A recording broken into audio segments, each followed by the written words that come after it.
You all, these jerseys signify nearly the beginning of Chiefs training camp. It starts less than a month away, inching closer and closer every single day. And we are going to talk about some players that you might not be hearing a lot about that have a legitimate shot to make the roster with big impact during the training camp in July and early August into the preseason.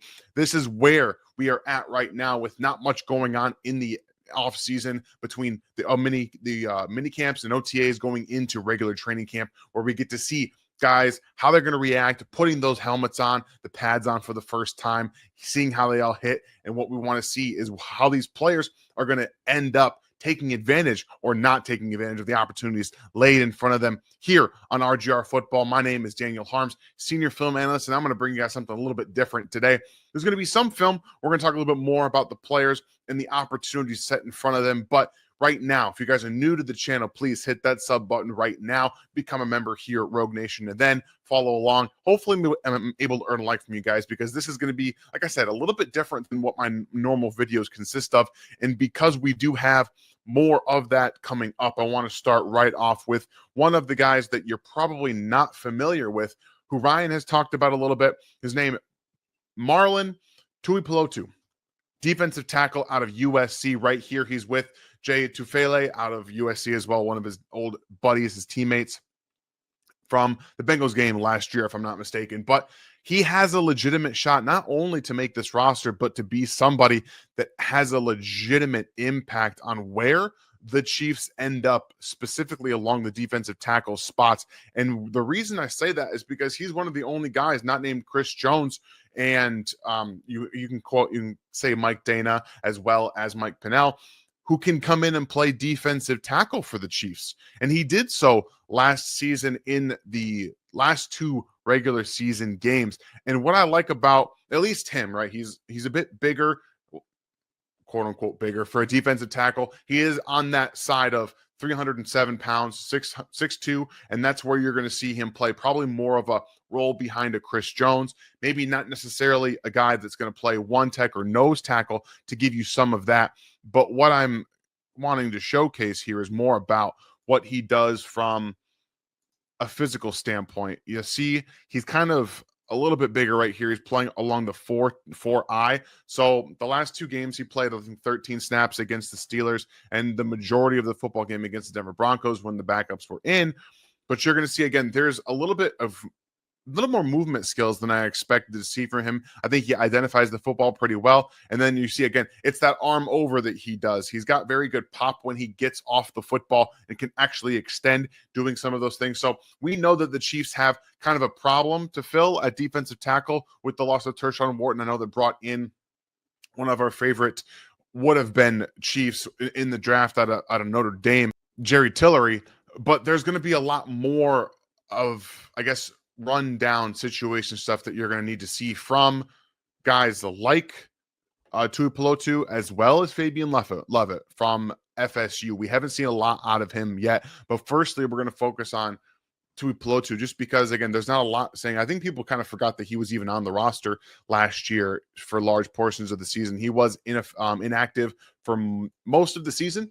But right here, again, you're going to see when he actually gets hands out and can extend, gets off the football, keeping those pads down, keeping his hips down, keeping them underneath him. He can extend and actually be physical at the point of attack. But you're seeing what I'm talking about from this alignment standpoint, more to the outside shoulder of the guard, typically where Chris Jones lines up, not really more of a one tech or nose tackle. And we'll get to the reason why here in a second. But overall, you see what I'm talking about with Palotu, how when one-on-one situations against the run, I think he's going to be pretty valuable, at least as a depth piece. I'm not talking about a guy who's going to come out and be a starter next to Chris Jones.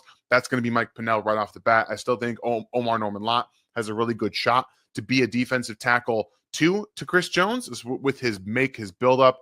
But you see one of the reasons why I'm not really optimistic he can. Now, this is, again, you're playing more dime package, so you've got three defensive tackles down. Pittsburgh Steelers are going to run the football, but you see where he's not able to really stand up to double teams. This one is actually kind of a mild example. There's better ones against the Broncos where he just gets moved backward against Quinn Miners and Mike McGlinchey on the right-hand side of that offensive line. But he is not a guy who's going to get put in there. He's trying to kickstand. He really is. And this is what I'm talking about with the kickstand right here. Trying to get that knee down so he can actually stand up to the double team that's coming his way. But he's unable to really do a lot. There was a pretty good rep here against Dan Moore, who got a big contract with the Tennessee Titans over the offseason to be more, and he was actually really physical right there against the Steelers. But in terms of what he's going to bring, not really a pass rush enthusiast, not the best kind of guy for that, but he's going to bring pretty decent run defense. Again, he's not a true starter right now. He's more of a depth piece, but someone that can fill in for I won't say fill in for Chris Jones, because that's not what I mean, but what I mean more to the extent of putting him on the field in Chris Jones's situation in that kind of 3 tech as a run defender. Now, we know Jerry Tillery is going to probably bring some more of that juice as the pass rusher. He's under 300 pounds, but you do see this is kind of where he wins from a pass rush perspective if he's going to. It's the inside or the outside back in with that arm over that we talked about even against the run, where he finds the football pretty well. Again, pushes the push-pull here. He's going to take Quinn Miners, push him out of the way, and swim over, and he's going to get back through. So that's really more of what he brings to the table, not necessarily somebody who's going to blow everyone away from a pass rush perspective, but he has an opportunity in front of him. Again, because there isn't really a clear run defensive player next to Chris Jones behind him to be able to do that outside of Mike Pennell. Everyone has an opportunity here to earn their keep, and that's why I'm talking about Fabian Lovett as well. Former FSU player, UDFA last year. He's another big player, 6'3", 316 pounds, very physical at the point of attack. He's not going to be somebody that pass rushes a lot, and this is where it's kind of a camp battle between these two guys. I think Jerry Tillery is going to make the roster. I still think Omar Norman Lott is. And the Chiefs carry anywhere from 4 to 5 defensive tackles. And I think that this is a situation where you see 5 defensive tackles specifically because there's an opportunity and there's going to be need for run defense. Last year, the Chiefs had a spike season in terms of run defense. And this season right now, it looks like they're going to be trying to find and kind of compile everything they can to put someone on the field that can help against the run. So Tui Palotu and Fabian Lovett are going to be in a kind of a camp battle for that last defensive tackle spot if they keep 5 players.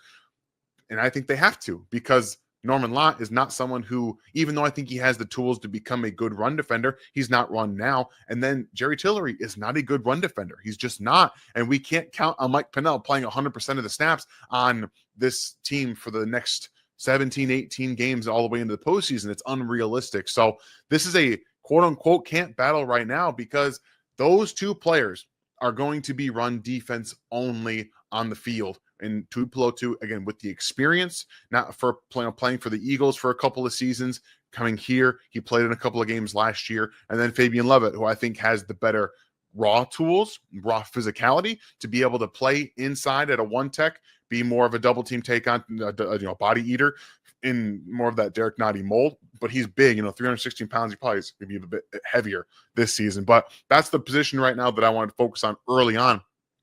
Another guy that we're going to talk about here is Wanya Morris. Wanya Morris has an opportunity with training camp to actually, I'm not saying he's going to get cut, because I think his inside-outside versatility is still a valuable piece, especially as a third-round player, not necessarily someone that was going to come in and be a huge focal point of the offensive line.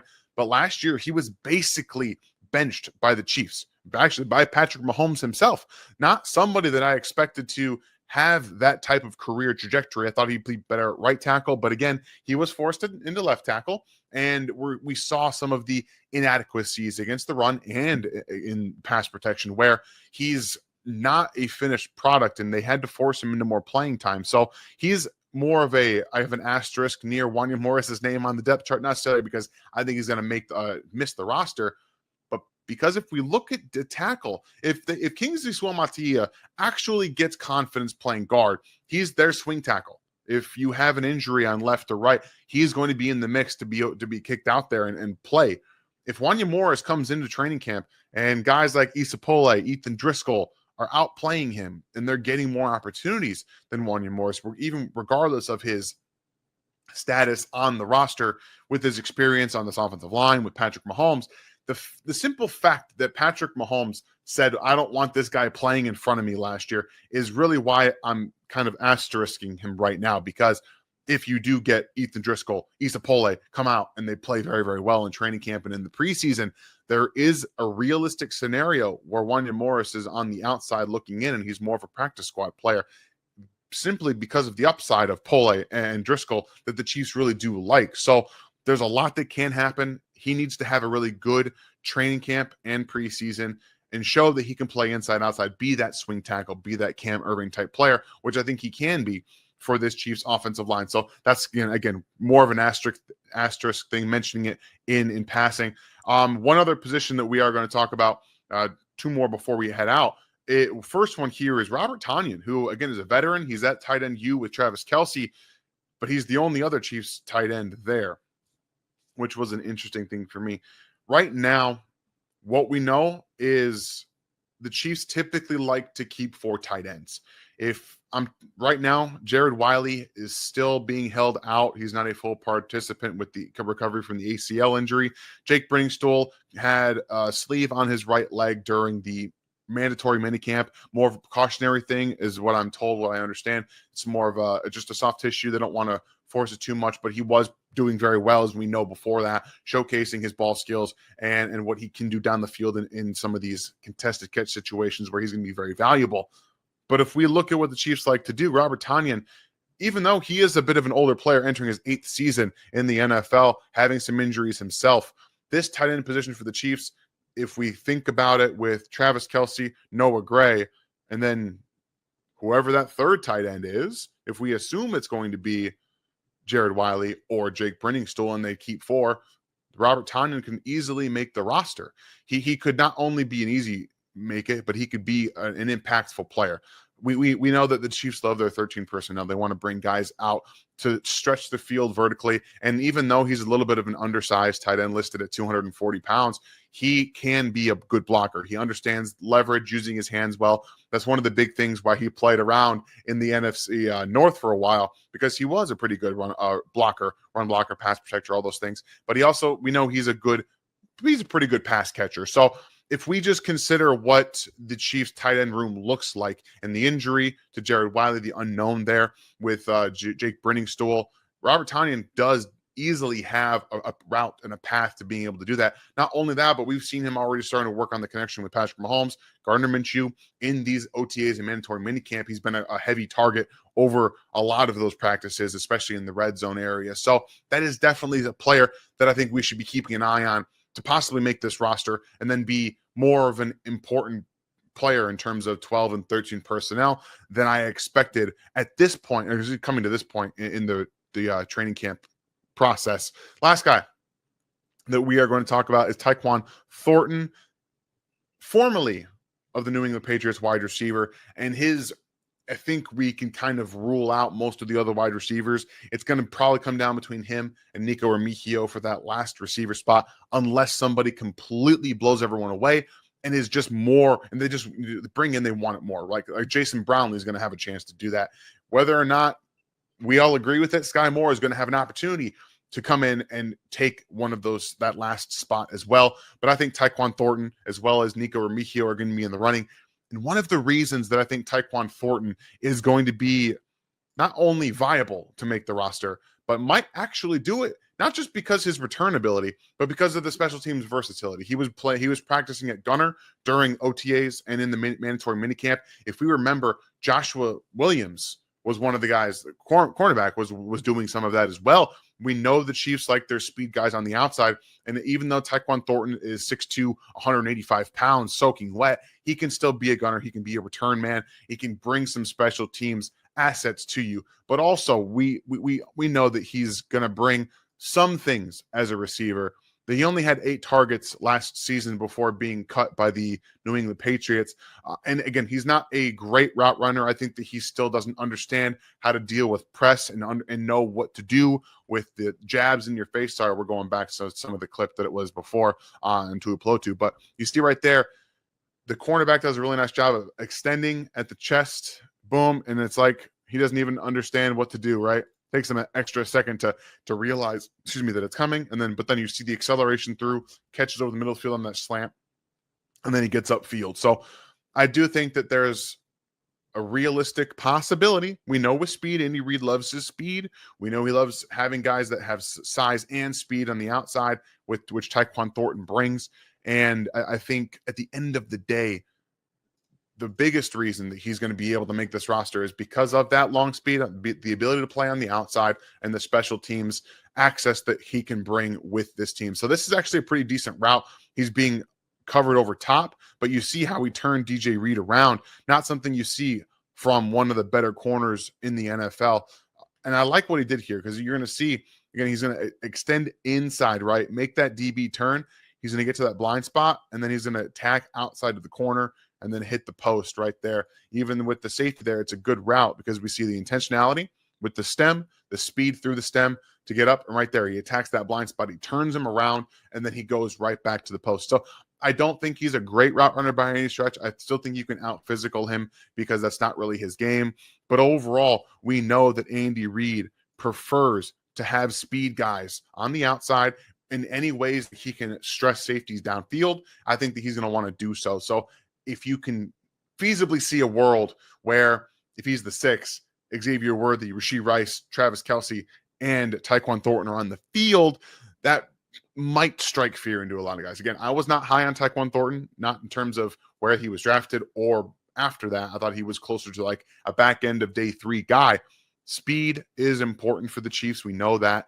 But at the end of the day, the special teams availability that he might have, being able to play maybe 3 different phases on special teams, is going to be more of the impact there. And again, all these guys, going back through them, Palotu and Taekwon Thornton, as well as Wanya Morris, he's going to have some special teams value, more of the kicking team possibly. But even if not, you'll get him on, extra point, not kicking team, extra point, stuff like that, and punt team if that's what they want to do. But if Fabian Lovett and Robert Tonyan, all of these guys are back end of the roster candidates. We're not talking about hugely extensive playing time. We're talking about with a very good training camp, these 5 players, really these veterans, because they have experience in the league and in some cases on the team and in the offense or defense, have a really good shot to make it and be more playmakers in terms of rotational players, somebody that can contribute. Those contributions are needed, and we know that special teams is a very highly valued thing for these guys, not just end of roster spots, but for being able to contribute on that roster if you stick. So those 5 players are guys I'm going to be watching, not only with some of the training camp battles in quote unquote where we can really see having some of those, but some of the film from Tui Palotu as well as Taekwon Thornton is just a little glimpse because we don't have a ton of real information on those guys, but hopefully we get to see a little bit more. I don't expect Taekwon Thornton to win out over Remigio, but I would not be shocked if he comes in and plays better and can contribute more on special teams than Nico can, even though he's got that experience. So I'm going to be interested in that, which is not something I thought going into the training camp process. So I hope you guys enjoyed this little breakdown of some of the 5 players that I'm going to have my eye on. Again, not the sexiest names in the world, but these end of roster spot guys are really important, not just to fill it out, but again, to be contributors on a team that is consistently trying to win Super Bowls. So I hope you guys, if you're new to the channel, that you help sub to the channel. We can get out to more of those Chiefs fans. And don't forget, today's Thursday. I know it's a little bit weird. My apologies. We've had some, lots of stuff going on in the background with, we're going to be moving in the next month. So just keep with us. Try to come on through. We'll have more content for you guys as we ramp up closer and closer to training camp. I hope you guys have a great rest of your weekend. We will be back on Monday with the Q&A. Hopefully both Ryan and I will be there. But again, have a great day, and I'll see you next time. Thanks for watching this video from the team at RGR Football. Click these videos to see more and subscribe to RGR Football.